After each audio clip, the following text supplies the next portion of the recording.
السلام علیکم د پښتو ډیجیټل مینوالو سلامونه او نیکی هیله ذاکر الله یم په دې باندې به تاسو سره خبرې کوم چې د تنخواګانې کمې د ام ان ایز والا زیاتې شوي دي د کومې اسمبلی چې کوم ممبران دي یا کوم اراکین دي د هغوی تنخواګانو کې اضافه شوې ده دا ولې وشوله او اضافه څومره شوې ده مخکې به دوی ته دغه تنخواګانې میلاوېدې 2,18,000 روپۍ هره میاشت وروسته اوس ورته به میلاویږي 15,19,000 روپۍ دغه اضافه چې کوم دی دغه د 3,00,000 روپۍ اضافه په دې کې شوې ده او دغه اضافه که چېرې مونږ حساب کو نو دا 140% اضافه ده دوی په تنخواګانو کې چې شوې ده. کله چې میډیا په دې حوالې سره د ام ان ایس سره خبرې وکړي او د هغوی نه دغه وپوښتل یا د حکومت چې کوم اعلی چارواکي د هغوی نه د هغوی دغه تپوسونه وکړل کومه چې دغه تنخواګانو کې اضافه شوې ده د دې اشاعت وجې څه دي نو هغوی دا ووایي چې کوم د ام ان ایز تنخواګانې دي هغه ډېرې زیاتې کمې وې لکه مونږ چې وګورو چې کوم د 22 ګریډ افسران دي نو د هغوی تنخوا که وکتې شي او د ام ان ای تنخوا وکتې شي نو تقریبا دا په نیمه باندې ده د ګریډ 22 چې کوم یا د ګریډ 22 چې کوم افسران دي د هغوی تنخواګانې هغه دوه چنده دغه ام ان ایز د تنخوا نه زیاتې دي. دې سره سره چې کوم د سپریم کورټ ججان دي د هغوی تنخواګانې شپږ چنده چې کوم دی هغه د دې ام ان ایز د تنخواګانو نه سوا شوي دي او د هغوی نه زیاتې تنخواګانې دوی هره میاشت اخلي خو ورسره دا هم ده چې کوم ام ان ای دي هغوی ته دغه تنخواګانې هم ملاویږي ورسره هغوی ته خصوصي مراعات هم ملاویږي. خصوصي مراعات په هغې کې دا دي چې هغوی ته خپل چې کوم دا استوګنځی دی هغه ورکړل شوی دی ورسره د هغوی چې کوم د پټرول خرچه ده د هغې ګاډی دی هغه ورته هم ملاو شوی دی او ورسره همدغه شان دی ګڼ شمېر مراعات وګورو نو چې کوم د هغوی د صحت مسلې راځي نو په مختلفو پرایویټ او سرکاري هسپتالونو کې د هغوی درملنه د هغوی علاج معالجه هغه هم مفت کولی شي او هغوی نه څه پیسې وغیره نشي اخیستلی نو دغه مراعات هم ورته ملاویږي دغه مراعات افسرانو ته ملاویږي د سپریم کورټ چې کوم ججان دي هغوی ته ملاویږي او عام ولس چې کوم دی هغه په هسپتالونو باندې ګرځي په هسپتالونو کې کله ورته بیډ نه ملاویږي کله ورته وایي چې اپریشن ته راځي نو اپریشن به تا ته مونږ 6 میاشتې وروسته کوو هغوی ته دومره ارجنټ مسلې لکه کینسر غوندې مریضان هغه په کورونو کې په بسترو باندې پراته دي او هغوی ته د علاج سهولت نه دی جوړ شوی ورسره که د هغوی عام ولس تنخواګانې وګوري کوم چې داسې خلک دي نو 40,000 روپۍ چې کوم دی هغه ډېر زیات په مشکله باندې یو مزدور یو په کارخانه کې لیبر هغه ډېر زیات په مشکله باندې هغه پیدا کوي کریه هم بیا هم د دغې تنخوا نه لګوي د کور اخراجات هم د دې نه پوره کوي او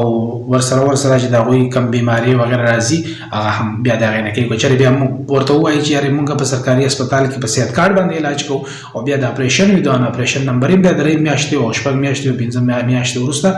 د هغوی نمبر راځي او که بل پلو دغه چې کوم خلکو ورله ووټ ورکړی دی او هغوی کامې اسمبلۍ ته رسېدلي دي نو هغوی ته هر څه چې کوم دی ښه 20-30 هر څه ورته ملاویږي او ورسره د هغوی په تنخواګانو کې 140% اضافه کیږي او د هغوی تنخواګانې د 2,18,000 نه ډایرکټ 15,19,000 ته رسیږي نو دا هم د پاکستان د موجوده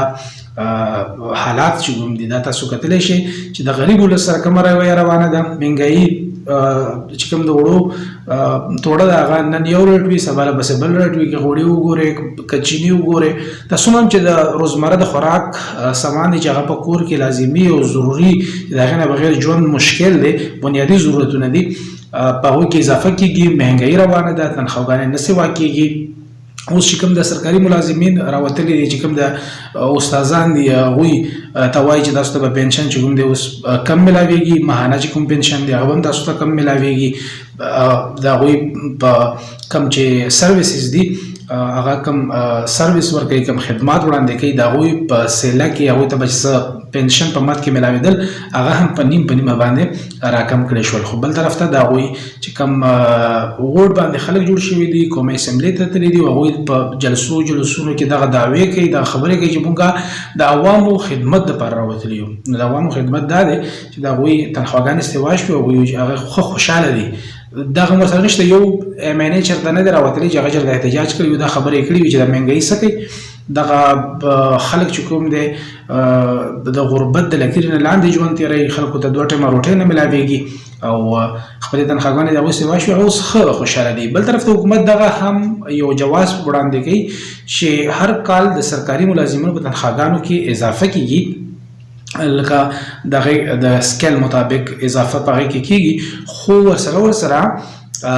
د کم MNAs یا د قومي اسمبلۍ چې کم اراکین دي یا کم ممبران دي د هغوی په تنخواګانو کې د تیرو 7 کالو راهیسې اضافه نه ده شوې. نو د دې له کبله دوی وایي چې مونږه دغه اضافه په دې وجه باندې وکړه چې 7 کاله کې د تنخواګانې نه وې سیوا شوې. دا د حکومت جواز دی.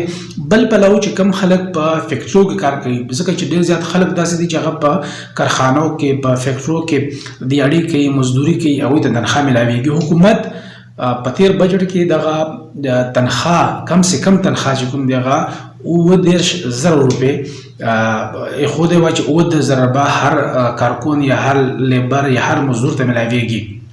خو اوس چې کوم دی که مونږ وګورو او دغه فیکټریو ته لاړ شو، د مزدور نه تپوس وشي چې تا ته څومره تنخوا میلاویږي، تاسو ته به حقیقت څرګند شي. یقینا هغوی ته 30,000 روپۍ ماهانه نه میلاویږي. ډېر خلک به داسې وي چې هغوی ته به میلاویږي او هغه هم داسې چې هغوی دغه کارخانه کې به لا 15 کاله تېر کړي وي یا به 10 کاله تېر کړي وي یا به 8 کاله تېر کړي وي، نو هغوی ته به کیدای شي چې میلاویږي. چې کوم نوي لاړ شي هغوی ته نه میلاویږي. او حق دا دی حکومت دغه اعلان کړی دی په بجټ کې چې دوی ته به 30,000 روپۍ چې په پیله ورځ باندې کوم په دغه کارخانه کې کار ورته میلاو شي او هغوی دلته ډیوټي شروع کړي، هغوی ته به دا میلاویږي او هغوی ته دغه خپل حق نه میلاویږي. په ننني دغه ویډیو کې هم دومره. خپل ملګري ذاکر الله له اجازت ورکوئ، چېرته هم یې ښاد اوسئ. د الله په امان.